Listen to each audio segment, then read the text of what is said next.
There was this one time I raised the worst batch of broilers I've ever raised in my broiler raising life. I got the chicks, I got 850 chicks from a reputable hatchery.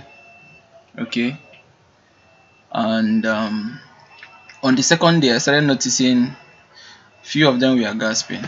I didn't take it seriously, but on the third day, these 850 broilers, okay, I've lost like two already. Two were dead, minus two.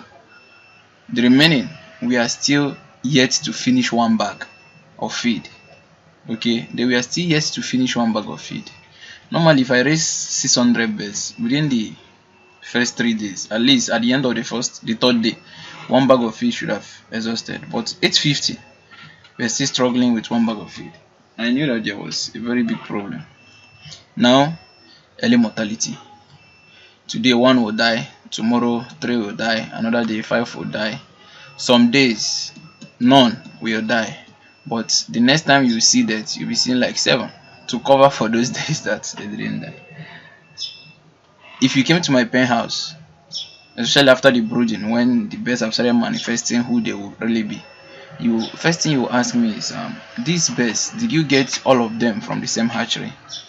If you want to proceed further to ask me a question, the next thing you ask me is, are these birds the same age? Because some of them were big, some were small, some were just like chick, as in like they would.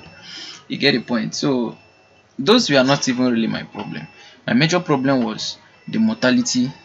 Okay, the mortality. And then another problem was they were not responsive. They were not responsive to medications. Okay, it even got to a time that I had to take 2 and went to the lab so that they would do sensitivity testing for me. And after doing sensitivity testing for various antibiotics, it was only erythromycin, erythromycin and one other antibiotics I've forgotten. They were sensitive. Then I started using erythromycin because the drug was available close by. You understand? They responded, but not fast. It was slow responding, but they responded eventually.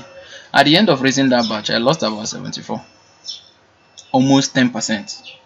You get the point.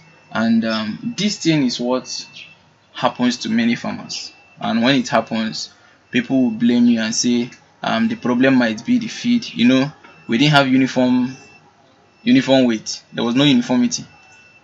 And when it got to 6th week, I had to extend a little bit further. Yes, that extended. I didn't spend money in buying extra feed for them because I was virtually begging them to eat feed. So at the end of each week, you'll be noticing like the end of the 3rd week, and we had like 2 bags left. The end of the 4th week, we had like 9 bags left. At the end of the 5th week, we had about 12 bags left.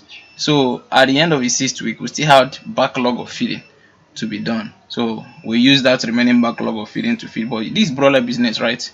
We are working with time, and when we see the time, it affects us. Now there is mortality. Now they were not responding. Now they were not. You will be begging them to feed. But at the end of the day, I lost almost 10%, and the profit, I still made profit, but not as expected before I brought in the best. Now many farmers who experience this, when they complain, people say they're not giving the right feed or maybe the right quantity. Then the other people will say, is this the farm management error? But man, I've experienced this shit. I raised my birds myself. I'm a vet. You get the point? Probably because I was a vet, that was how I was able to reduce the mortality that I would have expected to see. So in this video, I'm going to be sharing with you why your broilers are not growing fast, or their growth is not uniform. But if you are patient enough to watch the video to the end, I will provide solutions that will help you. So going forward, let's check the first thing why your broilers are not growing fast. The first one is bad batch. This reminds me of an animation series of Star Wars called the Bad Batch. You need to go check it out. Okay, so bad batch of chicks from the hatchery. Sorry, bad batch is just the animation series, so you understand before you go and look for bad batch of chicks. Okay, but back to number 1, bad batch of chicks from the hatchery. See it this way,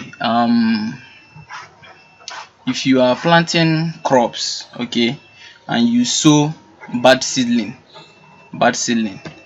what do you expect to reap when it's time to harvest? You harvest something that is bad, or maybe something worse than that. You get the point? That's the same thing that happens.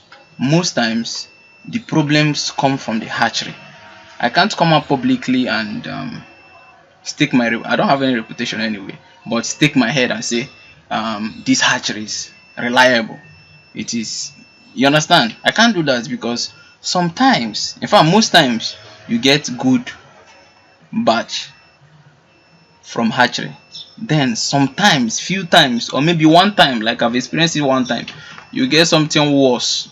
As in fact, in getting the old chicks, that's where gambling is in poultry farming.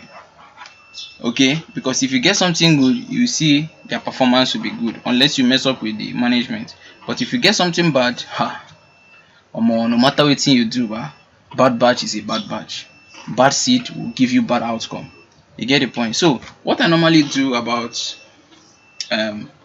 trying to fish away this gambling in getting the chicks, and mind you, most times the chicks that will be bad may not be showing themselves on the arrival day when they are still the chicks. At times you see the arrival weight is okay, the appearance is okay, but from the second day, third day, fourth day, your problems will start in the farm. And it's not your fault because some of these chicks come with diseases from the hatchery. You get the point? So what do I do? The solution to avoid this, I would have said you should only source from trusted hatcheries, but I've already mentioned that no hatchery can be trusted. At times they give you the worst shit. You get the point? So what I normally do is it's still a gamble anyway, but it reduces the gambling rate. The thing is, 1 week before I bring day chicks to the farm, I don't normally buy directly from the hatchery because I buy chicks like once every 4 weeks. That's once a month. So I normally go through middlemen, people that buy at least twice a week from the hatchery. So what I normally do is 1 week before I get my own, I go to those outlets, those middlemen that I get from. I see the different batches of birds that they get from different hatcheries that other farmers have already booked to come and collect. I just stay and observe, see the birds from their carton. It's not mine, so I don't have any right to go touch them, but I just stay around and observe. You see the birds, these birds are looking nice, this hatchery then bring better birds. So then I normally ask the guy and the middleman, you understand, I say, abeg, what's the average weight? He will tell me from different hatchery. So let's call this one hatchery 1, the other one hatchery 2, hatchery 3. They say, okay, this is the arrival weight of this hatchery, this is the arrival weight of this hatchery, this is the arrival weight of this hatchery. What do I do next? I monitor the farmers who pick the different hatcheries, and if they are farmers that I don't know before, then I would collect their contact. You get? And then on the third day 3, or maybe say as early as day 2, I contact those farmers. I call them on phone and ask them, how are the chicks doing? If they start telling me anything that is not positive, man, that particular hatchery, for that batch I want to bring, I cancel it. Maybe let's assume I want to bring gross breed of broiler. In Nigeria, I'll have about three different hatcheries that produce ross. If I want to bring cub, we have hatcheries that produce cub. If I want to bring aboyek, I'll have hatcheries that produce them. So hatchery 1, maybe it's ross hatchery, and this person, the farmer, is complaining. I ignore that hatchery. I go for the next hatchery, assuming someone else that took from that hatchery is not complaining. So that's one of the ways that I do minimize this gambling rate of getting day old chicks, because bad batch of chicks from hatchery, man, it will fuck you up. You will be the person who would experience the entire problem. It doesn't concern the hatchery. They've made their money, they've moved along. The second reason why your birds are not growing fast or not having uniform weight is due to poor brooding. Okay, this one has nothing to do with the hatchery now. This is where the management starts from. Brooding is like taking care of a baby. Since you are doing commercial broiler farming, you've already signed an agreement, though not really written somewhere, that you will take good care of the birds, and it starts from the brooding. The first 14 to 21 days in the life of the birds is centered around brooding. And the brooding is all about giving them warmth that they need, because they're still chicks, for them to be able to stay alive, thrive, and grow well. Now, the temperatures you use for brooding varies. Day 1 temperature is not the same thing as day 3 temperature. You get the point? And not the same as day 7, not the same as the last day temperature. And also it depends on the weather condition. It depends on the environment where you find yourself. So brooding is where the major work is in raising birds. If you do any mistake in brooding, then there is a problem. The birds are not going to grow fast. They are not going to have uniform weight. The third reason why your birds are not growing fast or having uniform weight, this is where we'll talk about the feed. And in feed, we'll talk about quantity, and we'll talk about quality. Okay, you have to make sure that you give your birds the best feed. For instance, if you are raising birds and your intention is to raise them for 6 weeks, and you want to achieve 2.8 to 3 kg at the end of this 6th week, or even before the 6th week, then you should target that bird has to consume about 4.8 kg worth of feed. That's for quantity. And then this 4.8 kg worth of feed should have good quality as well. You get the point? When the first few days of the bird's life, you start them with a better feed that is known as starter. It depends on where you find yourself. Some of these starters, they exaggerate the name. Some say it is super, some say it is professional, some say it is mega. You get the point? But whatever they call it, it doesn't matter. It's a starter, it's a starter. Your own aim is just to make sure that the quality of the feed has at least 23 to maybe say 26% crude protein. You get? When you use it for the birds for the first 14 to 21 days, you see something different. And then when you are switching, you also switch to feed that has good quality, and still make sure that your birds will consume the same quantity that they should consume. With this, you can prevent your birds having poor weight and not growing fast. The fourth thing that may cause your birds to be struggling with growth is there are some diseases that you don't detect. Okay, undetected diseases. At times the birds come with colibacillosis, popularly known as pullorum. I don't know whether it's a universal name, but I know here in Nigeria we'll call it pullorum most times. But in vet school, this is the main name, colibacillosis. Okay, some of them come with CRD, or some of the birds may have CRD, but you don't detect them and you don't start treating them. At times you talk about cocci, they may have a hidden kind of cocci that may at times be only showing in their physics and you may not know. So what do you do here? What you do as a solution for all these things is, undetected. Since it's undetected, then you make sure that in raising the birds, since they are commercial birds, not local fowl, in raising them you use preventive medication. Not that you've seen the disease manifest, but you're using this to prevent. That's why it's called preventive, to prevent. Some of them who already have this disease but not really manifesting it for you to see, maybe it shows in their stool, but before you come into the poultry to see it, maybe they must have shifted the sawdust and it will cover it and you don't get to see it. So you should make sure you use preventive medication in raising your commercial birds. And also pay attention to the birds. Check their crop, check their physics, check their attitude. Are they finishing the feed that they should be finishing?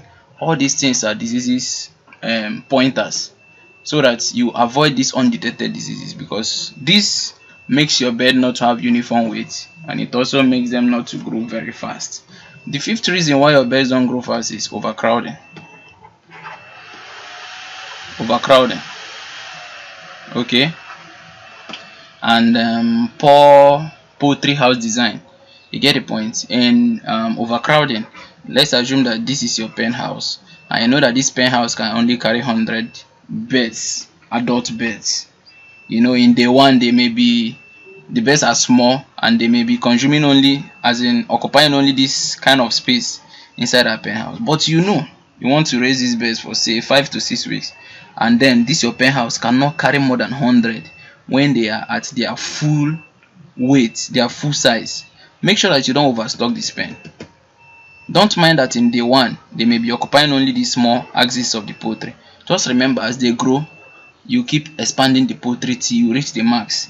So make sure that you don't overstock inside the pen house. Another thing is the poultry design. You know, poultry designs are normally rectangular in shape, and in this rectangular in shape we have cardinal points. This is north, south, east and west. Make sure that this short axis is facing the east and west direction, so that there will be cross ventilation from the north and south while the sun comes from this area and this area. It will help to avoid the stress that comes with overcrowding. And then finally, the sixth reason why your birds are not really growing well is stress. This one is from MGT management. Okay, loud noises can be a cause of a very big problem in your pen house, and you may not know. You'll be thinking of other things. Water. Your water may be clean to the eye, but if you do water analysis or water sampling, you see that the elements the water contain is very troubling for the birds. You get the point? And then at times the stress comes from inconsistency in management. It can be inconsistent with the light. You are raising broilers, right? And you want, broilers are like they are running a sprint race, 100 meters race, not marathon like layers. You want to finish up within 5 to 6 weeks. Make sure that they have 24 hours light.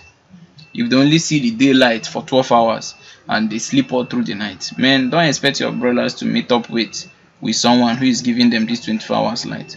These are the few points I can share with you. Just remember, it's not just all about your feed being the problem. Most times it's just your system. Okay, so if you fix these 6 problems that I just shared with you now, I assure you of better growth in your next batch. That's it for this video, guys. If you're just seeing this video our video for the very first time, make sure you subscribe to our channel. If you have any questions, leave it in the comment section. If you want to rant about what Hatchery have done to you in the past, leave it in the comment section as well. Make sure to share this video to a fellow farmer, probably someone who is struggling. And that's it for this video, guys. See you next time.